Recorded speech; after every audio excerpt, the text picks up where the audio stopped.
Rekonstruksi fiskal untuk biaya. Oke, kita masuk. Yang pertama adalah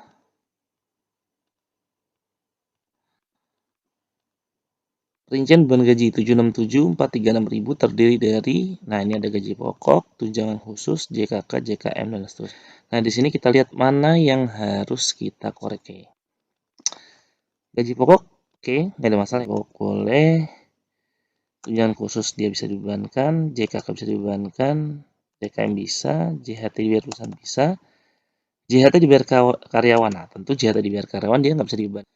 Ya, karena dibayar karyawan ya, bukan dibayar oleh perusahaan. Ya, jadi bukan beban bagi perusahaan. Kemudian THR bisa ya, uang lembur bisa, natura. Nah, natura ini nggak jadi diberikan untuk natura tidak bisa dibebankan. Makan siang asal untuk seluruh pegawai bisa, penggantian pengobatan bisa, reimburse ya. Berarti koreksi fiskal yang harus kita lakukan ada dua, yang natura dan yang JHT dibayar karyawan. Berarti itu koreksi apa? Koreksi positif 9.600.000 ditambah dengan 22.500. Oke. Sehingga 735, 336. Oke, kemudian di sini ada perincian beban perjalanan dinas. Oke, tiket pesawat oke. Hotel akomodasi oke ya. Pengeluaran pegawai dalam perjalanan tanpa bukti. Nah, ini jadi harus ada buktinya dia. Sini berarti dan honor dan dinas nggak ada masalah, bisa. Oke, berarti di sini koreksi positif 12.425.000.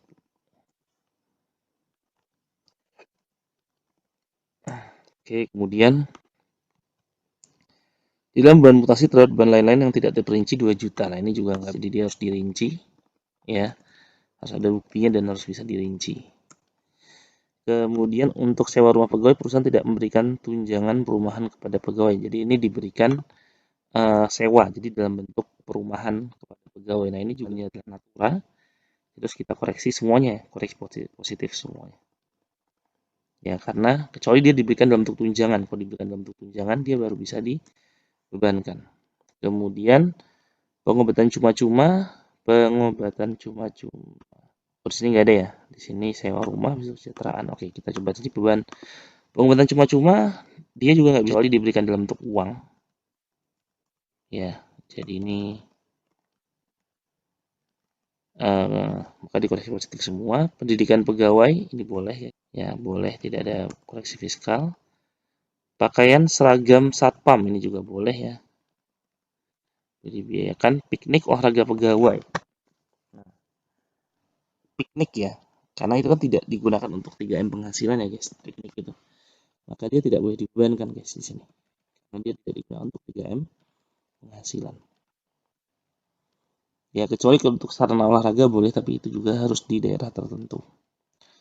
Nah, kemudian kita masuk ke kesejahteraan pegawai. Beban kesejahteraan pegawai merupakan pemberian sumbangan dalam bentuk natura kepada pegawai yang melangsungkan pernikahan, melahirkan, sakit, atau meninggal dunia. Ini juga nggak bisa dibebankan karena yang pertama sumbangan, ya. Yang kedua juga diberikan dalam bentuk natura, ya. Oke, sehingga nah sekarang ATK dia bisa ya, bisa dibebankan seluruhnya. Listrik telepon fax bisa, materai pos bisa dibebankan, koran majalah kantor bisa, iklan promosi. Oke, kita lihat beban iklan promosi didukung bukti-bukti yang sah dapat dibuatkan daftar nominatif hanya sebesar 25 juta. Termasuk diantaranya berupa karangan bunga untuk ucapan selamat atas pembukaan kantor baru beberapa rekanan PT JPA. Total nilainya adalah 5 juta. Nah, karangan bunga ini boleh ya, karena dia memang untuk penghasilan ya. Dia bisa untuk memelihara penghasilan. Karena ini juga rekanan dari PT CBA. Nah, tapi yang bisa dibuatkan daftar nominatif hanya 125 juta. Sehingga koreksi positifnya adalah 27.500. Kemudian beban komisi penjualan tidak didukung bukti yang sah 25 juta. Yang tidak didukung bukti yang sah 25 ya, berarti dikoreksi positif 25 juta. Sehingga di sini menjadi 50 juta. Kemudian beban entertainment dapat dibuatkan daftar nominatifnya hanya 25 juta. Nah, ini 25 juta di sini. Berarti yang bisa dibuatkan daftar nominatifnya. Koreksi positif 15.500.000. Kemudian dalam beban angkut keluar termasuk beban angkut barang-barang milik pribadi direktur pemegang saham sebesar 5 juta. Di dalam beban angkut keluar termasuk beban angkut barang-barang milik pribadi direktur. Nah, ini untuk kebutuhan direktur dan direkturnya dia juga termasuk pemegang saham. Nah, karena untuk keperluan pribadi dia tidak bisa dibebankan di perusahaan. Berarti koreksi positif 5 juta.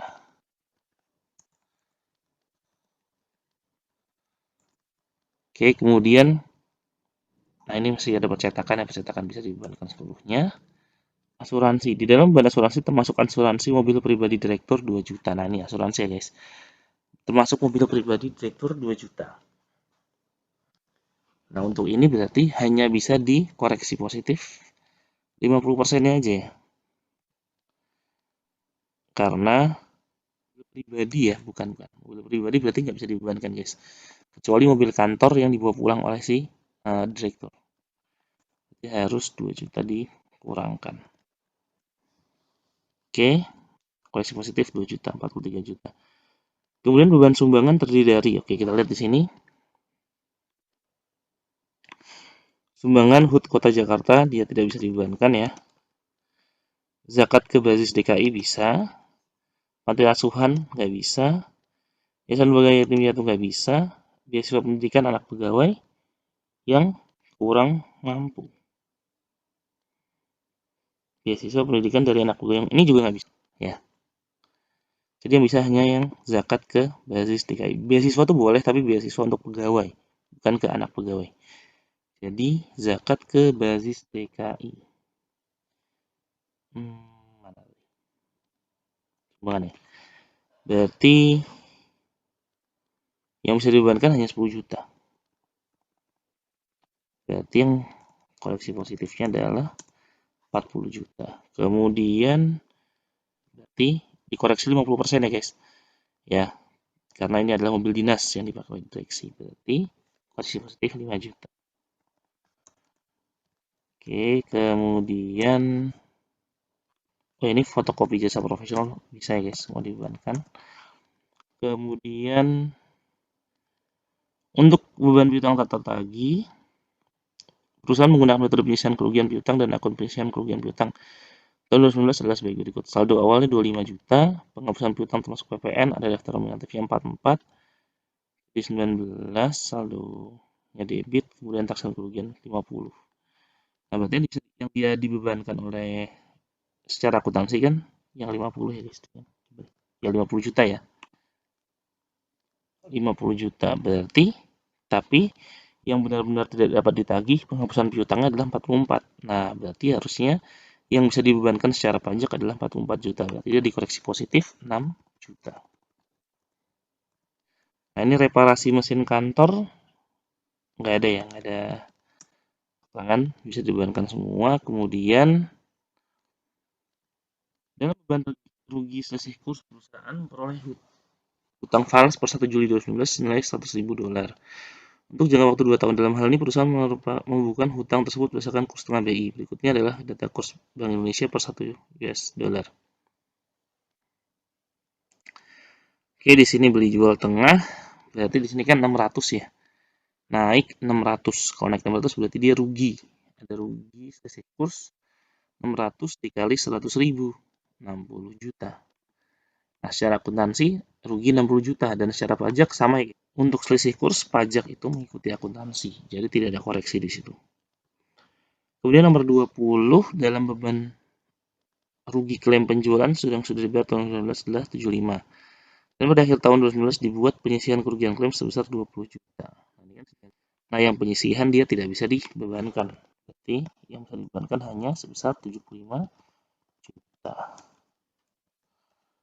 Oke, kemudian pajak masukan yang tidak dapat dikreditkan 15 juta di sini. Beban pajak masukan yang tidak dapat dikreditkan terdiri dari 1. Nota pembelian ATK dan perabotan 12 juta bisa dibebankan ya nih. Foto pajak sederhana, ini maksudnya foto pajak retail ya. Atas pembelian TV plasma 3 juta. TV plasma ini bisa nggak dibebankan? Nah, sebenarnya itu bisa dibebankan kalau memang dia Misalnya dibuat untuk di ruang tunggu, untuk apa namanya, ruang tunggu klien, itu bisa. Jadi ya kita asumsikan saja ini ya digunakan untuk usaha, berarti dia bisa dibebankan seluruhnya. Kemudian sanksi administrasi, nah ini dia tidak bisa dibebankan, perpajakan nggak bisa, sanksi bunga, denda, kenaikan, dia tidak bisa dibebankan seluruhnya. Kemudian beban rupa-rupa terdiri dari beban pembersih kantor bisa dibebankan, upah cleaning service bisa, upah kuli bisa, beban supplies kantor bisa, dan lain-lain tak diperinci tidak bisa. Berarti dia koreksi positif 7 juta.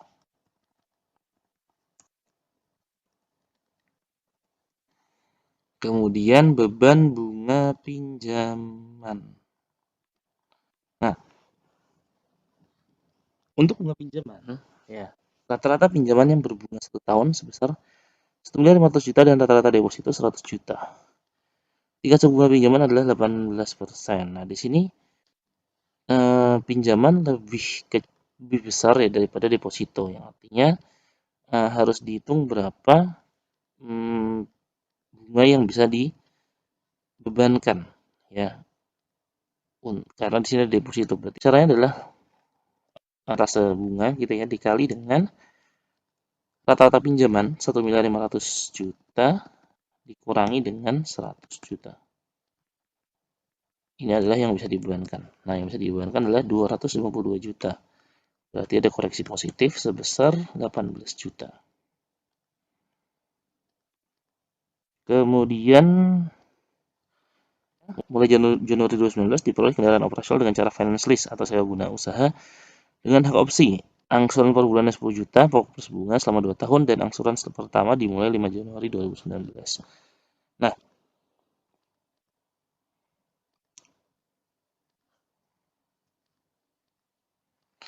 Nah, kita lihat bahwa eh,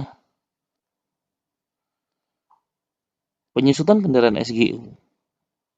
Nah, kalau secara leasing ya, kalau leasing guna usaha dengan hak opsi, ya menurut peraturan perpajakan itu, untuk penyusutannya dan bunganya, ya, jadi kan secara akuntansi kan, kalau finance lease yang menjadi beban itu kan ada beban penyusutan dan ada beban bunga. Dua itu yang menjadi beban, ya menurut akuntansi. Nah, dua beban ini secara pajak dia tidak bisa dibebankan sehingga dia harus dikoreksi positif, guys. Jadi harus dikoreksi positif full, koreksi positif full. Ya, jadi sini 0, sini 0. Nah, namun ya secara pajak bisa membebankan sebesar angsuran per bulannya, baik pokoknya plus bunganya. Nah, sehingga dan ini secara akuntansi dia bukan beban itu bukan ini, bukan pembayaran saya guna usaha dengan opsi ini. Bukan pembayaran angsuran per bulannya. Nah, tapi secara pajak angsuran per bulannya itu bisa dibebankan. Berarti kan sini angsuran per bulannya 10 juta dikali 12 ya, karena ini tahun 2019 berarti 120 juta. Nah, 120 juta itu bisa dibebankan secara pajak. Berarti dia akan, karena secara akuntansi 0, berarti secara pajak ada 120 juta, berarti harus di sini kita lakukan koreksi negatif senilai 120 juta. Ya. Oke, ini ya. Nah, berarti sekarang kita udah dapat nih berapa sih beban secara fiskal gitu kan.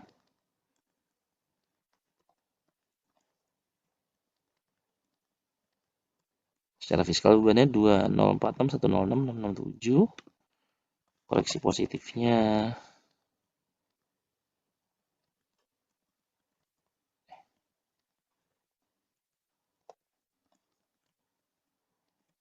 ini. Nah, ini ya.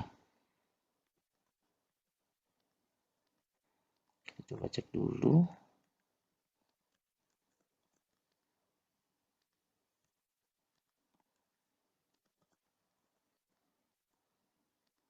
Kita 2046, 106, 667. Oke. Nah, ini sudah benar ya. Ini totalnya. Nah, ini kita pindahin lah guys di lembar utama. Kita pindahkan ke sini, berarti masuk ke beban usaha. Nah, ya, ini kan 2293, 825. Oke, nah berarti kita masukin aja nih. sini. Oke, nah sehingga kita dapat di sini laba neto usaha. Berarti laba bruto kurangi dengan ini. Ini ya. Berarti laba bruto dikurangi 40. Oh, bentar. Ini bener nggak nih?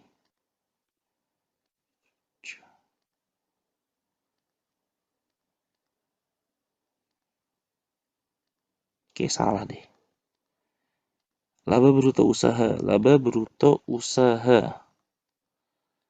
Laba bruto itu kan siap dijual. Oh, salah nih guys. Nah, ada gini ya. Bentar. HPP-nya ini. Oh, laba bruto itu kan ini penjualan dikurangi dengan ini. Nah, ini 2827 400 nih salah ini kemarin salah berarti. Yang benar adalah penjualan 22746 ya. F7 dikurangi ditambah ya, ini ditambah tapi ini kan notasinya minus ya. Ditambah dengan F16. Oke, benar ya. 2827 400.000. Oke. Kemudian dikurangi beban usaha, dapatlah laba neto usaha 781 293.333. Nah, ini dari luar usaha udah kita kerjakan sehingga dapat penghasilan dari luar usahanya adalah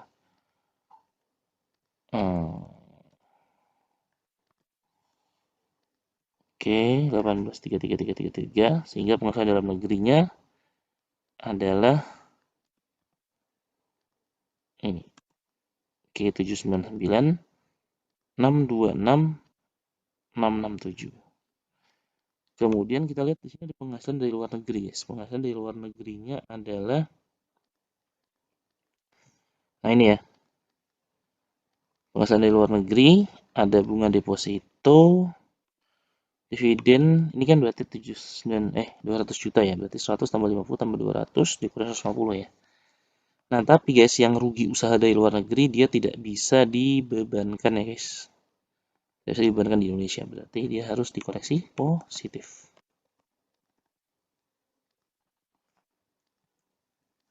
Oke, sehingga salah. Sehingga di sini tambah. Sorry.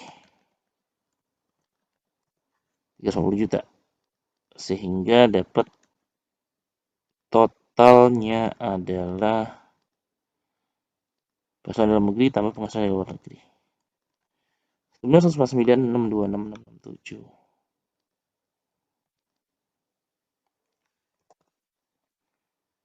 Nah, ini kita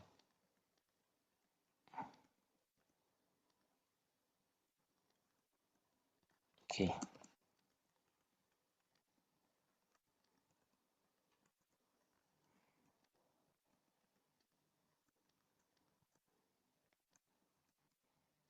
Sama ya. Oke.